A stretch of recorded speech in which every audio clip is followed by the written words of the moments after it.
And let's start our first cook. And what I usually do is the minute I press the button, I'll put on a timer for 30 minutes. And I do that because I keep forgetting to come back and push that button. There are a few important things you need to know if you're new to baking in your rice cooker. The rice cooker will stay in this cooked state for only about 5 minutes, and then it will go into the warm state. And this is normal because the rice cooker needs to cool down. During the baking process, there's not a lot of liquid, and so the rice cooker must cool down. But don't worry, during this warm state, your cake is still baking, so try not to open the rice cooker until after the second or third cook cycle. And if you try pushing that cook button and it doesn't want to stay on the cook status and keeps going back to warm, that just means it needs a longer period to cool down. So give it another 10 minutes and then try to push that cook button again.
Oh, yeah.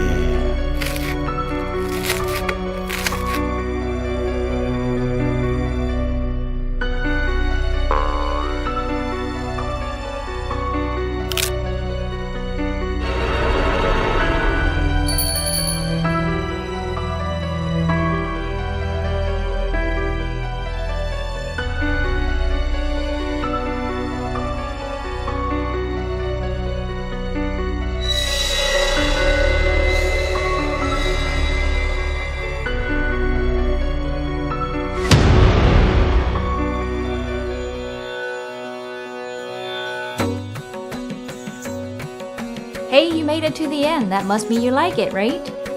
And if you have not subscribed to my channel yet, please hit that subscribe button. Don't forget to click that notification bell. That way you know when I upload new videos. And it would mean so much to me if you could share my channel, my videos with your friends and families and ask them to subscribe as well. And I should hope that you will come back and watch more videos.